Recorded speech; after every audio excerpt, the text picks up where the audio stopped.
What's going on, everyone? This is Lamo, and this is the fourth episode of the Listen to My Opinion podcast.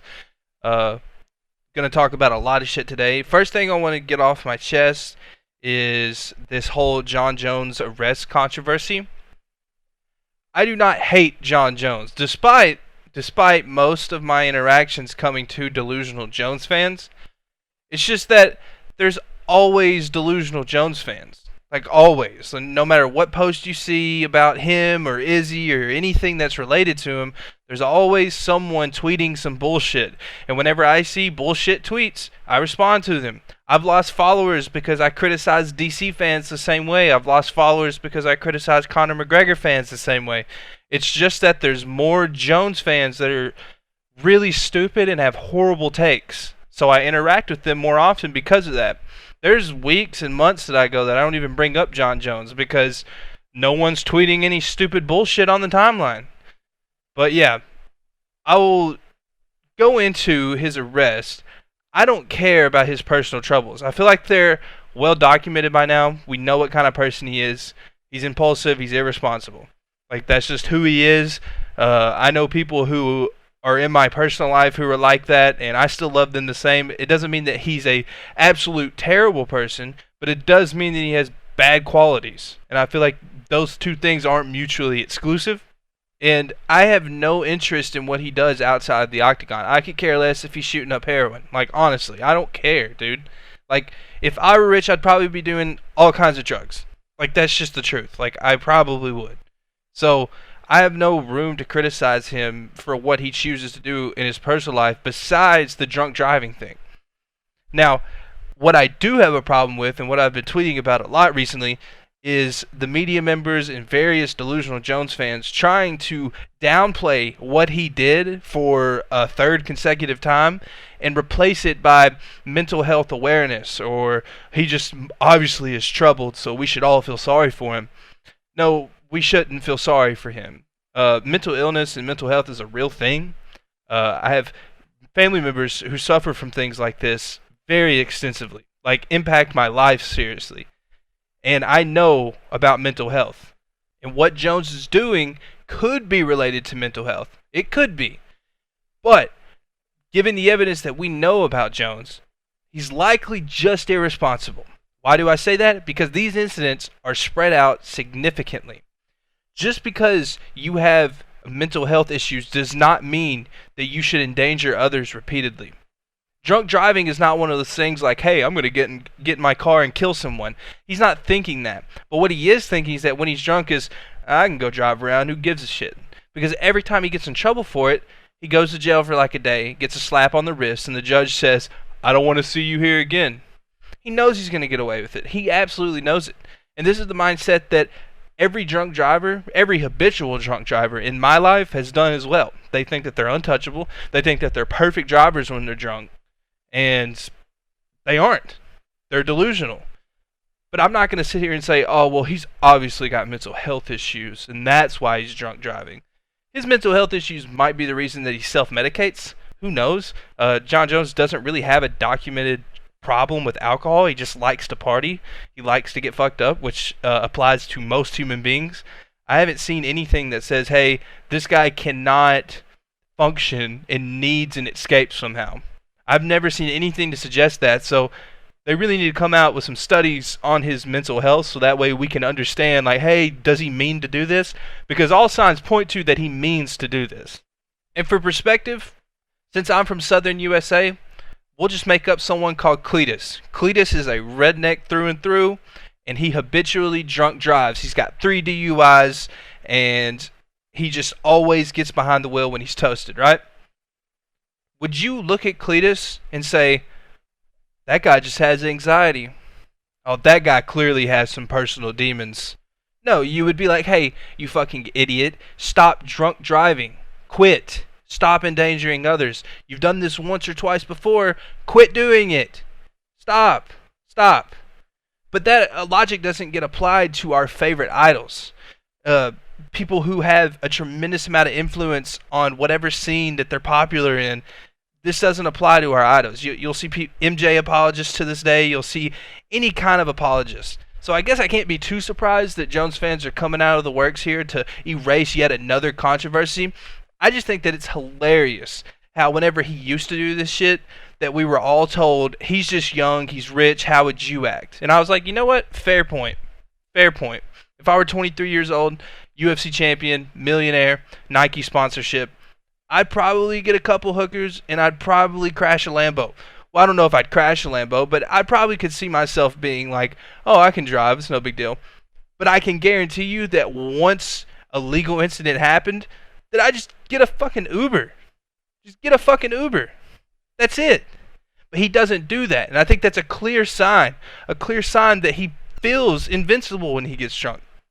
Shooting a gun like woohoo, like a cowboy in New Mexico. Like, how much more do you need? How much more do you need to see of the situation before you're like, yeah, he's probably just being an asshole? Like, how much more? I don't understand. So basically, what I am trying to say through all of that is that I don't think that this is the result of some mental health issue. It could be, but Jones doesn't show any symptoms that he's so debilitated by this mental illness that he might have that it's okay for him to drunk drive or that deserves sympathy in any way.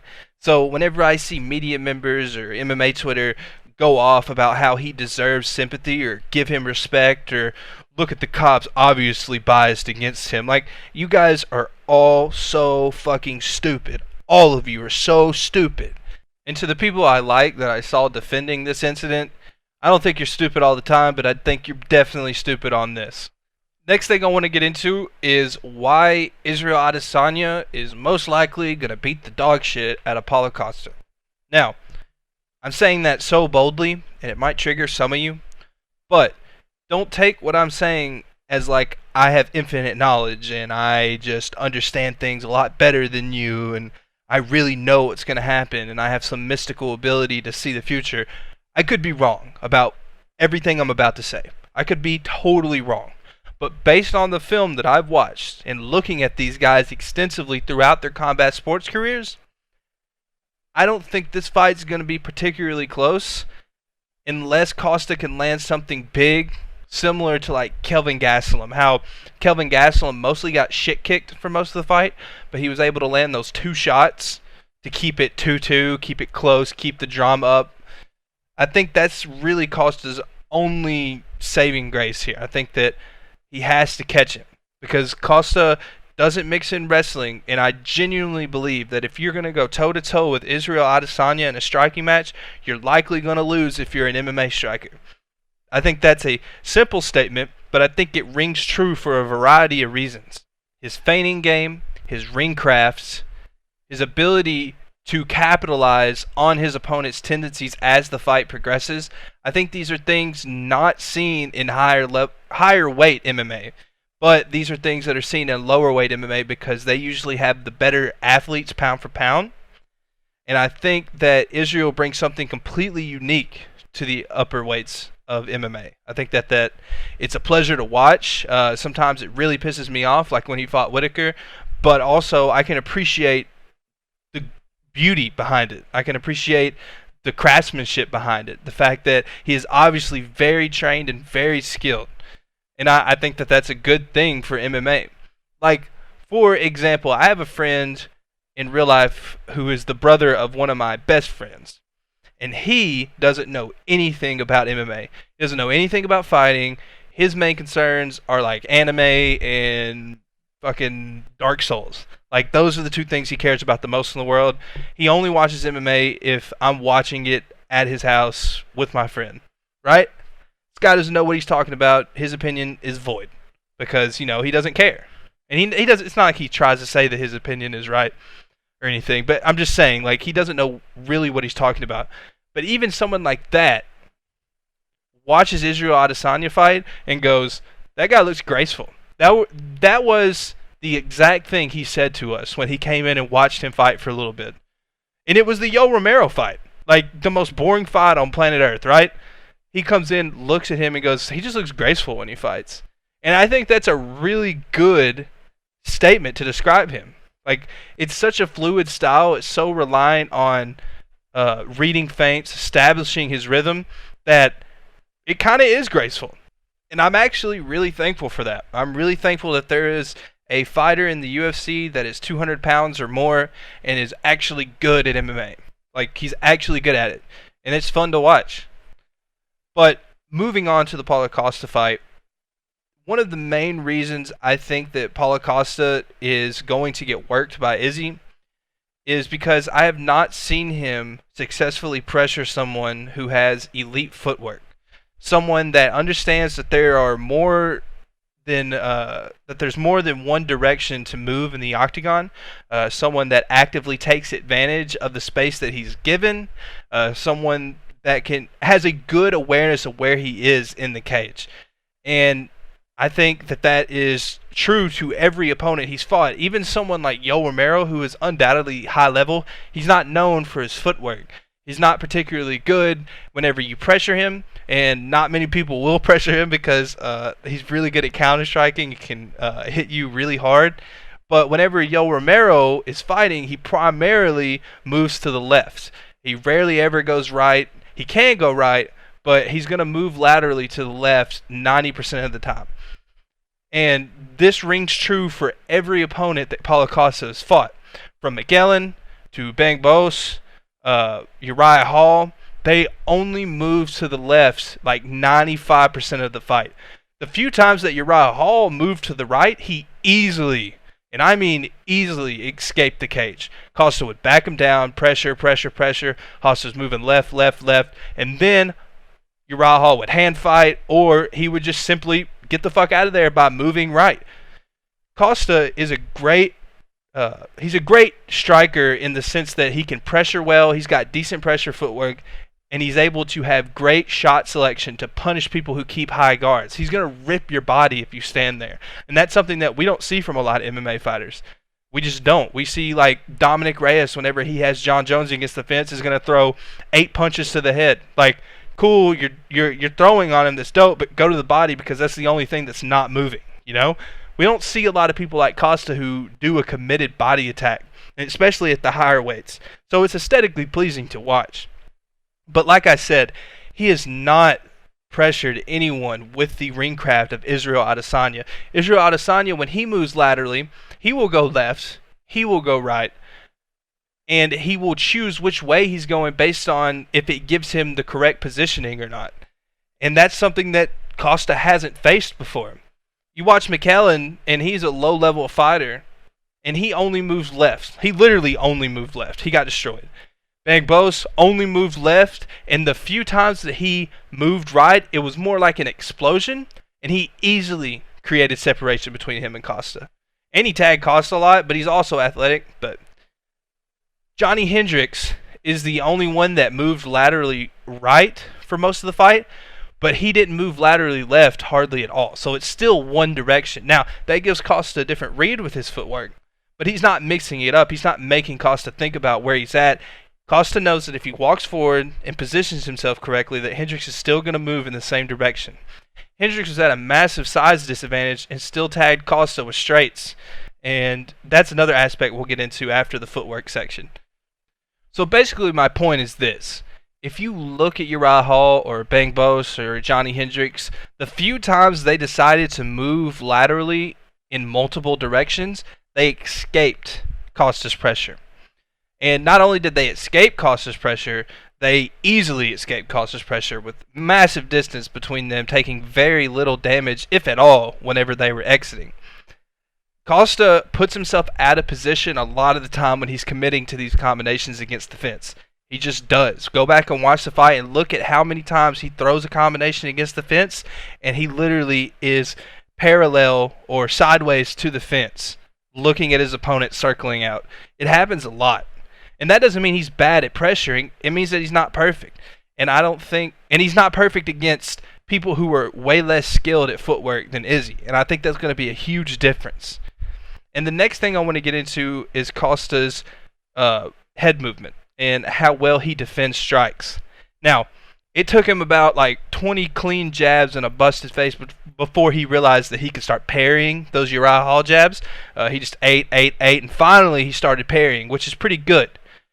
But Costa has mostly proactive head movement, and what that means is that he will use head movement, to bait out certain attacks. He will use head movement if he thinks that when he closes the distance that his opponent's going to be throwing something. But Costa has really bad reactive head movement. And that's what I was talking about earlier when Johnny Hendricks, who's significantly smaller and shorter lengthwise than Costa, was able to tag him repeatedly with straights. No entries on these straights, just throwing the straight. Because Costa's reactive head movement is just not there. It just rarely happens. Sometimes he will get more aware, especially whenever he's got a firefight going on. He'll be able to slip a couple of things, but mostly he's there to be hit. He relies on being a tank. And I don't think that's viable when you fight Izzy. I genuinely don't. So basically how I see it is Costa's going to come forward at all costs, right? Assuming he fights the same. Now, he might come out with a new game plan and dazzle us all. Maybe he just tries to kick at range or, conserve for a 5-round fight. That would be crazy. But in all likelihood, he is going to come out and pressure immediately. I think that his first few combinations are going to miss pretty badly. Izzy's going to find the exit and get out and start popping him with the jab just like Uriah Hall did, but it's going to be a different jab. Uriah Hall was jabbing with the mindset of, I'm just going to keep hitting him with the jab because that's what's landing and that's the game plan.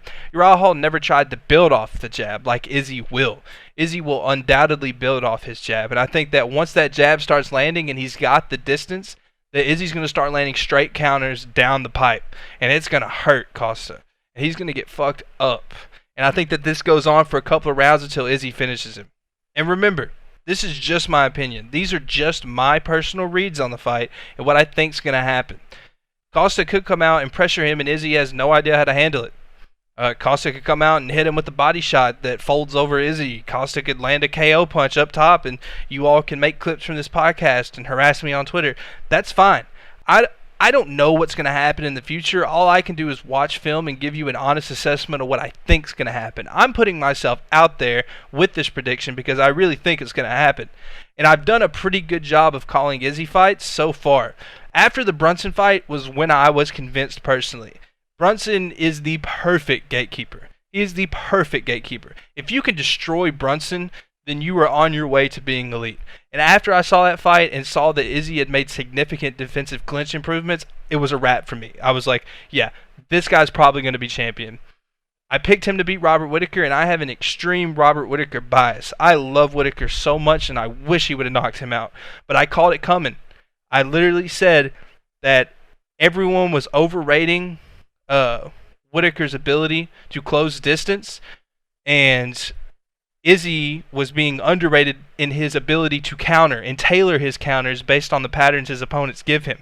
I literally said Izzy was going to counter him to death, and he did it because Robert is a warrior and he always comes forward.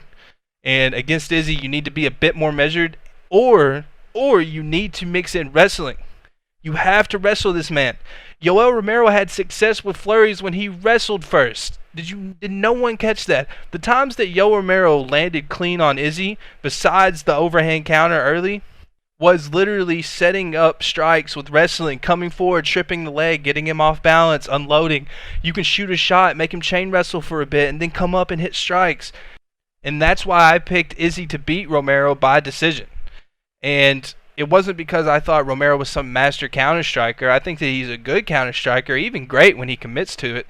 But I don't think that he is some master tier counter striker. But I knew Yoel Romero is probably the only one that's going to mix up wrestling into his striking, have setups for his striking with wrestling, and I thought that posed a huge threat to Izzy, especially combined with his athleticism and power. But my prediction still came true. Izzy by unanimous decision. But it was a lot more boring than I thought it was going to be. I haven't been wrong on an Izzy fight yet. An elite Izzy fight yet. I haven't been wrong on one. So this is my official prediction. Maybe this will be the first one I'm wrong about. And for me, I would consider myself wrong even if Izzy wins, but Costa manages to pressure him effectively. And the next thing I'm going to get into was brought up by one of my followers. Shout out to Razaball. I hope I said that right. We were having a conversation. He thought it'd be cool if I talked about judging and how there's a lot less toss-up rounds than people like to put on in MMA. The scoring criteria, if you look at the rules, is closer to objective than it is subjective. There are obviously subjective aspects to what strikes are cleaner, like, does that clean body shot mean more than that clean leg kick? But in most cases, we have clear winners to rounds, and due to a few misconceptions, people think that these rounds are closer than they really are.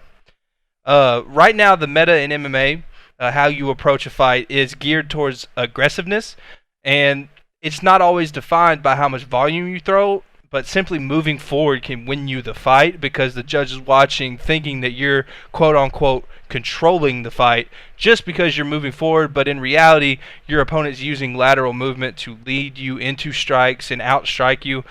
Jones versus Reyes is a recent example of this.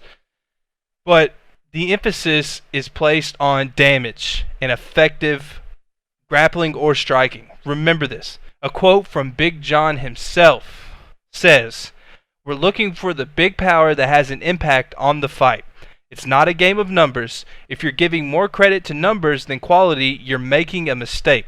So basically, if you are landing clean, heavy shots with visible impact, the opponent limps when you kick their leg, the opponent covers up their body and doubles over a little bit when you land a clean body shot, an opponent's head snaps back, or even more visible things like they get wobbled or severely compromised in any way, those shots override if the opponent has more volume.